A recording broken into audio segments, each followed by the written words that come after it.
Et nous commençons tout de suite avec l'art à la une, le rendez-vous dédié aux actualités du monde de l'art proposé par Sybille Aoudjan, journaliste spécialisée sur les questions d'art au sein de la rédaction de Bismart. Bonjour Sybille. Bonjour Nicolas. Bienvenue sur le plateau. Alors cette semaine, on va parler d'une actualité qui anime le monde de l'art depuis presque 10 ans. Cette collection Aristophile, la dispersion de cette collection s'est achevée cette semaine.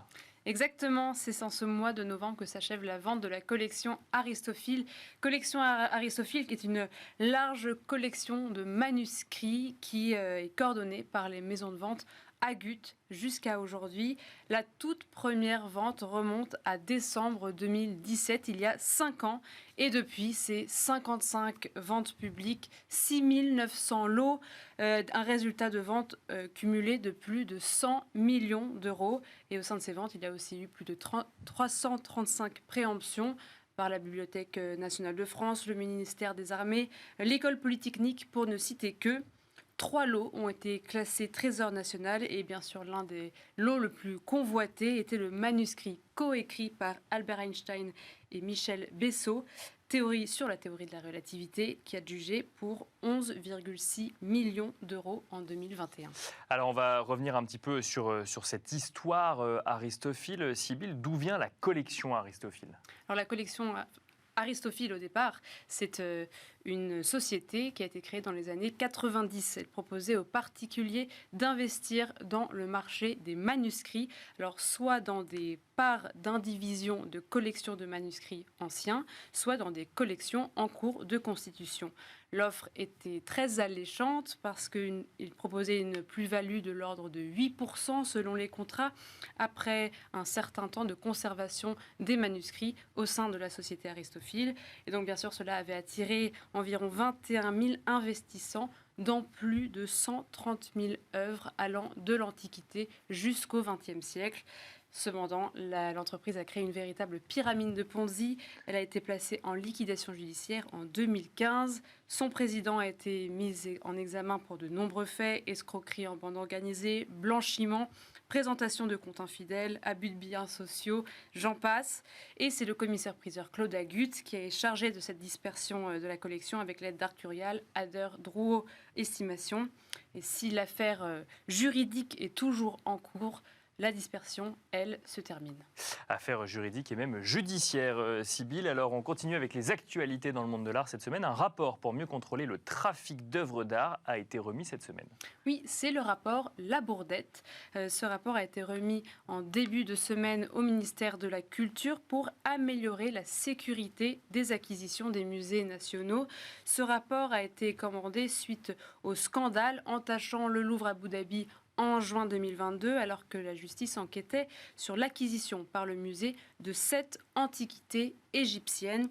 Les responsables du rapport ont surtout examiné d'abord les conditions de circulation de ces œuvres, les entrées, les sorties du territoire, mais aussi la responsabilité des acteurs du marché de l'art et puis le processus d'acquisition par les musées nationaux.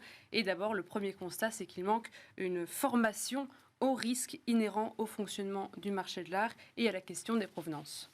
Si on regarde maintenant les évolutions, quels sont les axes d'évolution proposés par le rapport, Sybille ? Alors la mission a insisté sur quelques orientations. D'abord, la mise en place d'une cellule spécialisée au sein du ministère, la création aussi d'une commission interministérielle pour les acquisitions les plus sensibles, l'enrichissement du livre de police des marchands et des commissaires priseurs, et une priorité accrue accordée par la filière répressive au trafic illicite des biens culturels, la constitution aussi d'une base de données de pièces justificatives de l'export du pays source. Le rapport propose aussi de recréer un observatoire du marché de l'art, d'accentuer les formations au sein des écoles et d'exiger une expertise externe pour les donations, donnant lieu à des défiscalisations significatives supérieures à 50 000 euros. En tout, il y a plus de 40 mesures qui sont proposées et qui sont consultables sur le site du ministère de la Culture. Et on finit, Sybille, cette chronique sur les actualités du monde de l'art avec 2 artistes qui ont été élus à l'Académie des Beaux-Arts. Tout à fait, c'était au cours d'une séance plénière du début de la semaine que l'Académie des Beaux-Arts a élu le peintre Hervé Di Rosa au fauteuil numéro 4 de la section peinture, précédemment occupée par Jean Cortot. Ce Hervé Di Rosa est le concepteur de l'art modeste. Il a créé un musée en 2007 dédié à cet art, qui expose de nombreux artistes et qui questionne sur les frontières de l'art contemporain. Et puis, la section de peinture est désormais composée de 7 fauteuils. Et ensuite, une élection concerne la photographe Annie Leibovitz, qui a été élue à l'Académie des Beaux-Arts comme membre associé étranger au fauteuil numéro 5, occupé précédemment par l'architecte sino-américain Léo Ming-Pei. L'Académie compte ainsi 15 membres associés étrangers. Et on précise, Sybille, que le Musée international des arts modestes a été créé en l'an 2007. Parce que dit rapidement, effectivement, on pourrait comprendre 2007. Merci beaucoup, Sybille, pour les actualités du monde de l'art de cette semaine. Et nous avons le plaisir de recevoir ensemble en duplex Adriano Piccinatti di Torcello, Global Art and Finance coordinateur chez Deloitte. Bonjour, Adriano. Bonjour Nicolas et bonjour Sybille. Bienvenue à distance dans cette émission Smart Patrimoine. La 14e conférence Art and Finance de Deloitte a eu lieu le mois dernier. Cela fait donc 14 ans que vous travaillez à ce rapprochement entre le monde de l'art et le monde de la finance. Est-ce que pour autant on peut dire en 2022, Adriano, qu'une œuvre d'art est peut-être considérée comme un actif financier ? Alors, je pense qu'il faut considérer que l'œuvre d'art est un actif, un capital asset, et qui fait partie du patrimoine de tout un chacun, et qui peut représenter dans beaucoup de cas une portion importante de son patrimoine, et qu'en tant que tel, il mérite également, comme tout autre actif, de le gérer en bon père de famille, d'une part pour pouvoir protéger sa valeur, ça c'est une première chose. D'autre part, éventuellement, et ça dépend un peu des pays, éventuellement le leverager, donc éventuellement avoir un prêt contre son œuvre pour faire d'autres investissements, c'est ce qu'on appelle le art secure lending. Et puis vous avez toutes les questions autour de la philanthropie, la transmission donc de ce patrimoine culturel qui également doit être pris en compte. Donc nous, au niveau de Deloitte, on encourage très fortement effectivement les familles qui possèdent des collections à avoir une réflexion proactive sur leur patrimoine, pour aussi bien toucher sur les points de protection du patrimoine, de monétisation, mais également de transfert. Mais là, ça fait déjà une dizaine d'années que vous analysez, que vous observez toutes ces évolutions. Est-ce que vous considérez que du coup l'art est de plus en plus attractif pour certains patrimoines ? Alors, au niveau de Deloitte, nous ne faisons pas, nous, de conseils en investissement. On n'est pas donc des gestionnaires de patrimoine en tant que tels. Ce qu'on constate, c'est qu'effectivement, il y a une meilleure connaissance de la performance financière des œuvres d'art. On voit de plus en plus de publications sur la corrélation, la performance du marché de l'art, et ce qui amène effectivement également à la création de certaines réflexions sur l'investissement. Mais nous, en tant que Deloitte, on n'est pas, entre guillemets, là pour promouvoir l'investissement dans de l'art ou dans d'autres biens. Notre réflexion, elle est plus globale. Elle est vraiment aujourd'hui de dire que l'art et les collections peuvent représenter un patrimoine substantiel des collectionneurs, des familles, et qu'ils méritent, comme tout autre actif, une gestion à proprement parler et à être intégrée dans une gestion patrimoniale. Et je reviens donc sur ces 4 axes qui est protection, monétisation, transfert et dans certains cas investissement. Et sur la partie investissement, même si on n'est pas, nous, Deloitte, en tant que société en train de faire des recommandations, ce qu'on peut dire, c'est qu'il faut aujourd'hui, pour ceux qui cherchent à faire de l'investissement dans l'art, être attentif, il faut s'entourer. Ce n'est pas quelque chose qui est donné à tout le monde. Alors, effectivement, vous nous avez expliqué que ce sujet d'investissement n'était pas le sujet majoritaire. On imagine bien que quand on se lance dans l'acquisition d'une œuvre d'art, quel que soit son montant, il faut commencer par être passionné par le monde de l'art, ou en tout cas par la période dans laquelle l'œuvre a été réalisée. Vous nous avez évoqué 3 autres sujets en matière de gestion de patrimoine: protection, monétisation ou transfert. Est-ce que ces 3 critères sont égaux vis-à-vis des acquéreurs, ou est-ce qu'on constate par exemple une volonté première de protéger son patrimoine et ensuite seulement vient le sujet de transfert ou de transmission ? Alors, ça dépend un peu des pays, mais je dirais que, et ça dépend également des collectionneurs. Je crois qu'aujourd'hui, la partie protection est certainement la partie dominante. Si vous êtes aux États-Unis, la partie monétisation peut être également un secteur qui va intéresser un certain nombre de collectionneurs. Le marché quand même est estimé à entre 24 et 28 milliards d'actifs sous gestion qui sont utilisés pour des prêts. Et puis viendra la partie transmission.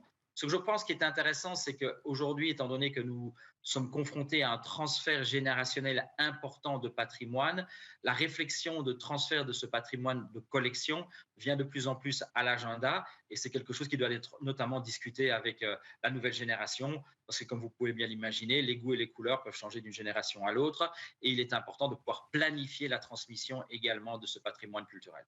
En parlant de transmission, justement, un des thèmes forts de votre conférence, c'était la philanthropie. Est-ce que vous pouvez nous dire comment évolue cette volonté philanthropique des collectionneurs? Alors, ce qu'on constate, c'est qu'à travers les siècles, à travers les générations, le rôle des philanthropes ou leur motivation a évolué et qu'aujourd'hui, un philanthrope qui s'intéresse au monde de la culture a clairement envie de créer un impact. Et donc ça fait partie en fait de l'ensemble ou de cette évolution au niveau de notre génération où il y a une vraie volonté de créer un impact pour la société et en particulier la nouvelle génération. Et donc l'objectif pour ces philanthropes, c'est de pouvoir également mieux comprendre l'impact qu'ils créent par leurs activités culturelles. Et c'est pour ça que, notamment lors de notre dernière conférence à Refinance, on a mis en avant une nouvelle méthodologie pour calculer l'impact des projets culturels. Et une deuxième réflexion que l'on a essayé d'amener lors de cette conférence et qu'on peut retrouver également dans notre 7e édition du rapport à Refinance, c'est est-ce qu'on peut développer des produits d'investissement, d'impact dans la culture, comme on le voit aujourd'hui, par exemple, dans le domaine de l'environnement. Mais justement, alors est-ce que vous pouvez nous détailler cette dernière partie, investissement à impact et art, quel est le lien? Alors, si vous voulez, ce qu'on constate, c'est qu'aujourd'hui, il y a une vraie démarche sur tout ce qui est social impact ou investissement d'impact social, qui aujourd'hui focalise, on va dire, en premier plan sur le climat, sur l'environnement. Et la réflexion, c'est de se dire, est-ce que cette même approche pourrait s'adapter également pour le secteur de la culture? On sait que la culture, depuis des années, souffre d'un certain nombre de réductions budgétaires, par exemple. Mais d'un autre côté, on sait à quel point la culture est importante pour la société, notamment durant le Covid, ça a été démontré une fois de plus. Et donc, la réflexion, c'est de se demander, est-ce qu'on peut aujourd'hui et demain, avoir une réflexion pour développer des produits d'impact au niveau de la culture, comme on le fait pour d'autres sujets, je parlais de l'environnement par exemple. Et donc, au lieu d'être peut-être purement philanthropiste, est-ce qu'on pourrait voir l'émergence de venture philanthropistes dans la culture? Et on va terminer alors du coup cette interview avec une dernière question. Je sais que vous avez un prisme pour le métaverse. Est-ce que vous pouvez nous dire quelles sont les opportunités pour le marché de l'art dans le métaverse? Alors, je crois qu'on est tout au début hein, sur le métaverse. C'est vraiment un sujet qui est à sa genèse, on va dire.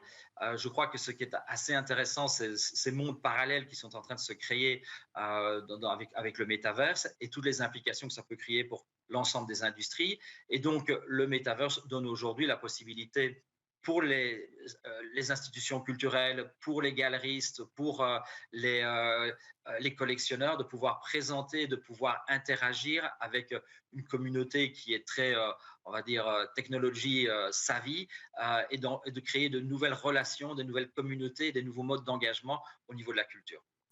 Est-ce que, Adriano Piccinatti di Torcello, ça va amener une évolution de l'art tel qu'il est conçu actuellement, ces réflexions que vous avez sur le métaverse? Alors, je crois que enfin, l'art a évolué à travers les siècles et il me semble que bon, les nouvelles technologies en général, notamment bon, l'art digital, sont des évolutions qui sont inhérentes à l'évolution du monde. Et donc, on va avoir une juxtaposition en fait des différents courants artistiques. Et je pense que ce ne va pas effacer ce qu'on a fait dans le passé. Du contraire, ça risque de le compléter, voire éventuellement de lui donner des opportunités d'être encore plus excusez-moi d'utiliser un terme anglais, impactful, et d'être éventuellement donné la possibilité d'avoir encore un plus grand engagement au niveau du public. On constate une démocratisation effectivement du monde de l'art et donc d'avoir un plus grand engagement au niveau de la population en général pour la culture. Merci beaucoup Adriano Piccinatti di Torcello, Global Art and Finance coordinateur chez Deloitte, de nous avoir accompagnés donc à distance dans Smart Patrimoine. Merci beaucoup, merci Sybilla Oudjan également de nous avoir accompagnés et on se retrouve tout de suite dans Enjeu Patrimoine.